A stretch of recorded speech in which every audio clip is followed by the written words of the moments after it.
Hello there, everyone. It is Justin, your Eagle Skipper, here with episode 34 of Journey to the Top here with Darlington FC. And if you missed last episode, go ahead and watch it because, I guess there's a spoiler alert. We made it to Sky Bet League 2, and today we've got some transfers. So let's take a look at our transfers tab and go through who we brought in. We really need to stop doing this. We brought in arguably way too many people. First up, we brought in Eden Fitzwater, just a free transfer in from Liverpool. Got some good potential, hoping to get him out on loan, though he's turned down several loan spells. Yeah, we'll hope to get him out. Then we brought in Manuel Mercedes, a under-19 Dutch international from Man City. He is out on loan at FC Halifax, so we're excited to see him develop there. Then we went out and spent some money and brought in Steve Lynch in on a never contract, on a never transfer deal. And he's already our vice captain because he's just fantastic, has been at the club for several years now, is our only player that our coaches think is ready for League 2 teams. So, yeah, Steve Lynch is in the bus. Then we brought in Billy Hill, he's an either-footed right back who can also play left wing back, but can't play left back. We're going to try to train him there, and he's just got some better potential and current ability than Ealing and can probably supplant him in that spot. Next in the bus was Matty Wolf, a midfielder who can play in defensive midfielder or regular midfielder. He's going to be our Mazzala. He's got some decent... Mazzala really ticks all of his boxes, so just excited to bring him in. And he's formerly of Barnsley and Notts County, having spent several years playing in both the National League and League 1, so hopefully he'll be able to make the step up into League 2. But let's change over into this season and get into the rest of the transfers that we were able to bring in. We brought in Marcel Vucevic, Polish goalkeeper, agreed to be a backup, so worst comes to worst, he's our backup. We let Ian Lawler walk. Then we brought in this guy, Alan McFarlane, who is a left-footed center back in from Tottenham. Comes in and is one of our top players and has championship potential, I believe. Oh, just League 1 potential. He's got a lot of potential, and he can potentially be really good at this club. Then we brought in Tunde Touré, another Dutch under-19 international, this time from Manchester United. He just comes in as a crunching midfielder. Really good in mental and physicals, really got to work on his technicals, but he's got some potential, so let's hope he can do a job for us. After Touré, we brought in Hugo Early. This was a bit of a transfer saga. We brought him in on trial. He decided not to agree to our contract and then wouldn't speak to us until he left his trial.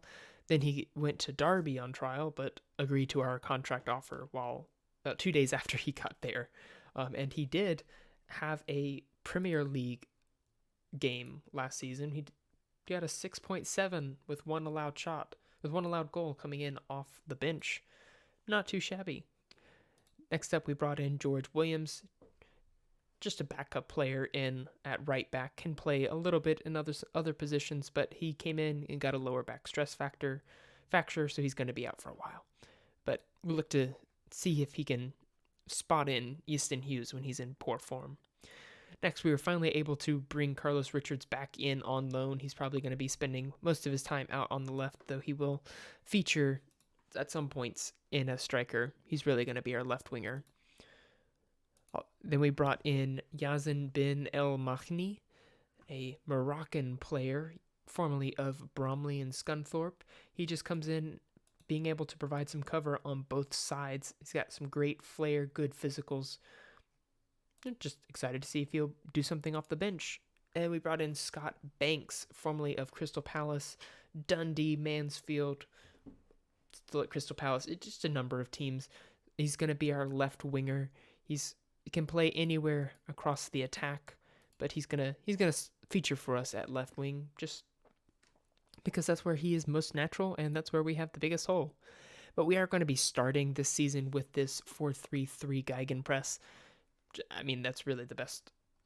This is one of the best formations in the game, as you probably know by this point. But this is let's take a look at our competitions, actually. We're in Sky Bet League 2.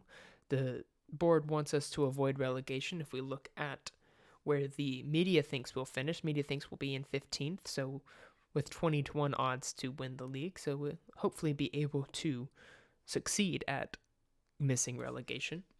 If we go back to our competitions, they also want us to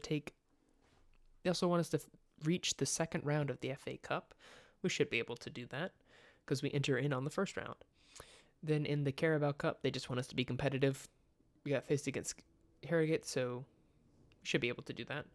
And then in the Papa John's Trophy, if we take a look at our group, we have Crewe, Grimsby, both of them League One oppositions, and then Manchester United under 23s, which if you look at it, is loaded. This is not going to be fun. Hopefully we'll be able to bring in some crowds at least in the Papa John's Trophy. They just want us to be competitive. But yeah, let's take a look at our payroll budget. We only have £600 a week left in the payroll. Nothing in the transfer budget, though it looks like we'll be getting a nice chunk of change next season in the transfer budget. That's pretty good. Scouts doing their thing. And let's take a look at our tactic that we're going to be putting out there in our first game against Bradford City, who last season finished 15th. I almost said they finished 4th, but no, that's just because alphabetical order. Come on there, Justin.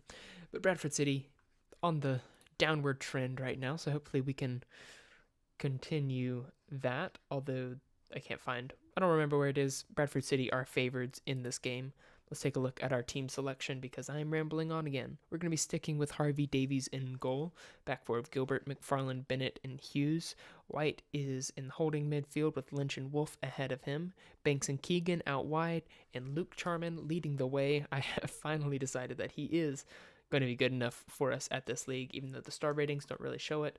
We did not bring in any new strikers. We're just going to be sticking with the 3 that we had at last season, and Fidel Work has come back after winning the top goal scorer in the National League North. We are looking to get him out on loan, although nobody's wanting to take a punt on him right now. But another good thing about being in the Football League, 7 slots for substitutes, so we're able to get a full bench, which is fantastic because I want to have all of these guys on the bench for us. But let's get into this game. We'll give Banks an auto number 28 for our starting left winger. I tell you, I don't know much about soccer, but I do know that is an absurd number to give a starting left winger. Let's just tell them to go out and impress me. Yeah. Tell them I have faith. Because I do have faith. Although our defense didn't like it when we had faith in the midfield.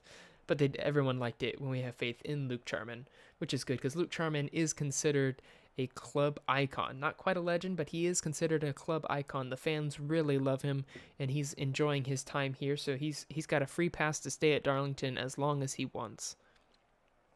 So that's good for him, but take a look at how things are going in the first 5 minutes. We are being beat for possession, and we dropped down to 9th position because of there not being any goals in this game so far. But we did get the first shot. Poor effort, but we did get it away. They've got in a foul, and not much else has been happening. Let's just drop some encouragement on the team. Everybody's got some green smiley faces. Always love that. But yeah, got a second shot away. This is getting kind of boring. I don't know if that's a good thing or if it's a bad thing, but what I do know is that Hughes is going to take this throw in and absolutely bungle it because Wolf did not come close enough in to get the ball. And they get it all the way up to McFarlane. Luke Charman tries to head it down, but it gets cleared. And McFarlane once again gets his head on it, but isn't able to direct it towards any Darlington players. And Paul Gilbert is looking like he's not understanding what he's supposed to be doing there, as we end up letting in a goal. Even though Paul Gilbert has the highest rating, I think I let that on him because he just let the winger run free as the sound miraculously disappears. You may do that from time to time. For whatever reason, the sound stops, but that's fine. As Steve Lynch intercepts the ball, gets tackled, and tackles, and somehow they end up with the ball. Ball goes over the top as they get in a second. Our defense is really looking overmatched.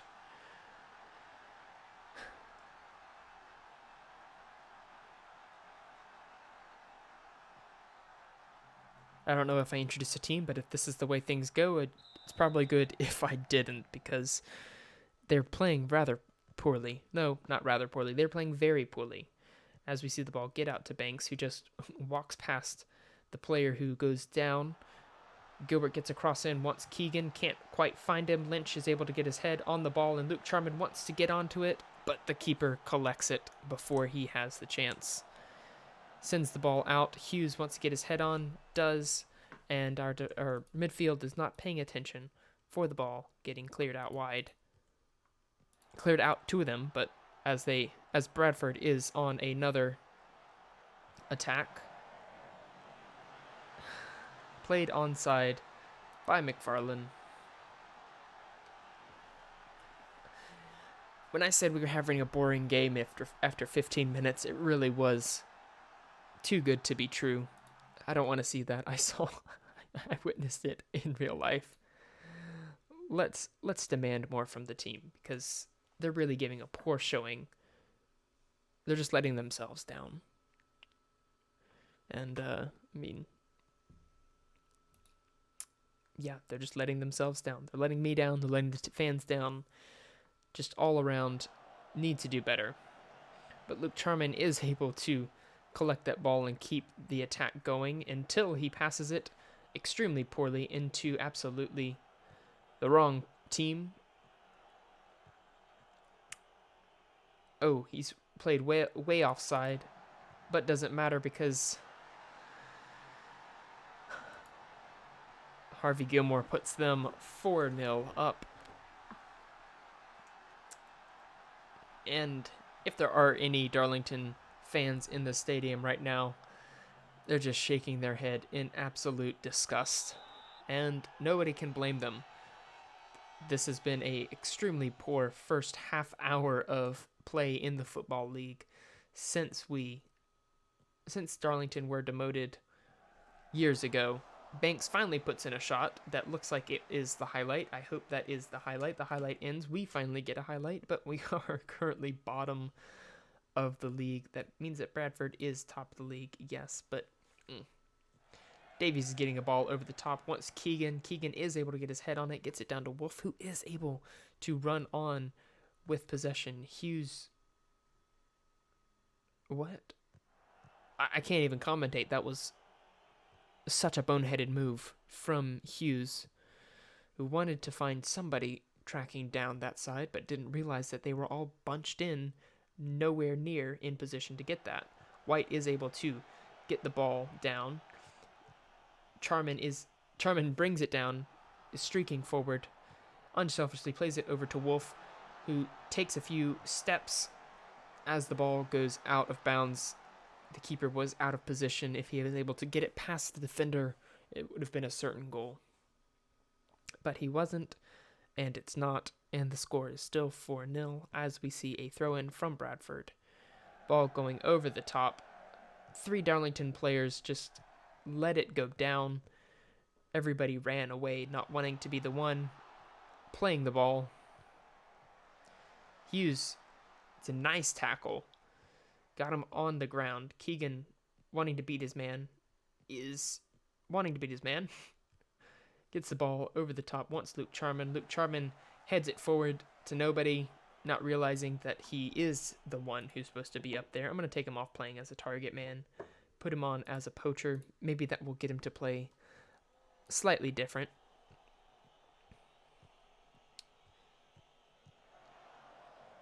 Ball goes over the top. Wants their goal scorer, Gilmore. Can't quite find him. Charman is through on goal and hammers one through, but is offside.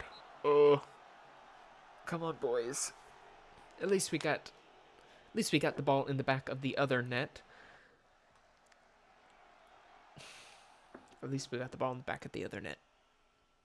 That's what this game has come to. That's what today's game has come to. We got the ball in the back of the other net. Didn't score, but got the ball in the back of the other net. As Luke Charman steals that poor pass, has quite a bit of room. Gonna look to get a pass, gets it back to Lynch, who was not ready for it, but is able to keep control as the ball gets sprayed out to Gilbert, back into Lynch. He's gonna look for Banks. Banks sees Gilbert out there, but decides to give it to Lynch. But the defense decides to give it to him anyways, as Luke Charman gets narrowly saved, gets his shot narrowly saved from the Bradford keeper, and Banks is going to put in a cross. Once Reese Bennett can't direct it goalward.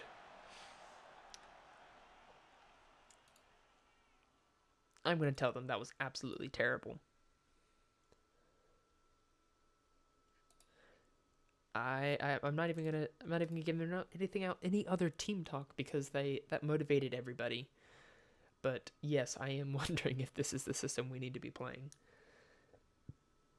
McFarlane and Bennett have, in particular, along with White and Wolf and Davies, been absolutely terrible. As Davies is able to finally get a ball saved that was going towards the net. And McFarlane gets the ball out to Keegan, who is able to run on to it. He sees Luke Charman trying to make a run, but he is stopped by the other players, as Keegan is going to try to do this one all by himself. Gets tackled, but it was a clean tackle, even if it was a hard one. And that brings the end of the highlight. Keegan really should have been less selfish there. But with 54 minutes gone by, in the 55th minute even, Luke Charman threads through Banks, who is clear on goal, tries to round the keeper, but it gets tipped over. I mean, at least we're making an effort that we weren't earlier in the day, as Banks tries to whip in another corner. Finds Bennett, who can't direct it goalwards once again. That's it. Louis Annesley, get on the field. If there's anything that you can do, it is make headers go towards the back of the net. We'll get Dixon Bonner on as well. Do we have anybody for Keegan? We do. We have Yassin El Mahni, and we'll let him get a run out as well. And it's his first run out that we see this highlight, as we watch him slowly get across the field as Hughes picks up the ball. Wants to put it in for Dixon Bonner. Back to Hughes. One touch, finds Luke Charman. And Luke Charman scores his first goal of the season. First goal for Darlington in the Football League since they went defunct. Getting a little bit back in terms of pride, even if we're unlikely to get anything back for this game. It's just nice to see something go right. Let's fire everybody up, get them to play for the shirt, as the sound miraculously vanishes after that team talk. Although, really, Davies is the one that most of this blame has to go on. Davies, McFarlane, and Reese Bennett really are really the ones to blame, because if you look at XG, we should be ahead in this match, but XG doesn't matter. Goal scoring does, as we see Luke Charman get it headed down for Lynch, who wants to beat his man, is able to get it over to Banks, who puts in a cross, wanting Ben Almani, gets it to Luke Charman, who scores his second goal of the game, second goal of the season. I mean, that was a very unselfish play from Ben El-Ahmani. I'm really going to get his name right, I promise. As Banks finds the right winger, heads it down to Luke Charman, and the keeper did not know what to do with it. We've got a second one back. Can we do anything more with this game? Let's go into attacking, and yeah, that's going to be good. Let's try floating in crosses. We've got some good aerial threats in the attack.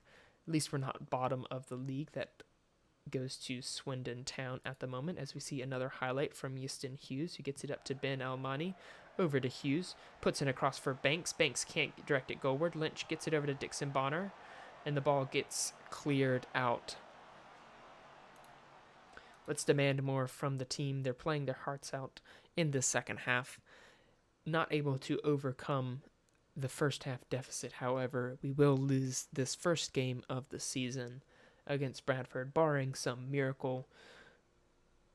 Nope, we're not going to win this game. Over time, and time has expired, and we did lose a really disappointing performance. I'm going to dressing room and say that it was unlucky. We'd have liked to have won there. Just keep the motivation up. I'm going to give Harvey Davies a couple more games, but if he shows that he's not ready for this, if he shows he's not ready for this level, then we'll look to move on from him in one of any different ways. All right, yeah, the board has accepted a attempt to look for another senior affiliate, because if we can get a championship or Premier League team, that would really improve our ability to find loan players to bring into our squad, because Carlos Richards is the only player at Hull that is an improvement on what we've got at the club, and even he is only good enough to sit on our bench. If we could get a good right back or a good left back or a good goalkeeper, if we could just get a better affiliate, it would improve our chances going forward even further. Luke Charman was rated by the media as having the best chance to win top goal scorer in the league, and if we look at the League Two, that his first game puts him joint top. But yeah, that is going to do it for this first episode. If you enjoyed that, go ahead and leave a like, drop a comment if you'd like to name one of our youth intake players. Hopefully we'll be getting some better ones soon as our reputation improves, and subscribe if you'd like to join us on this journey to the top.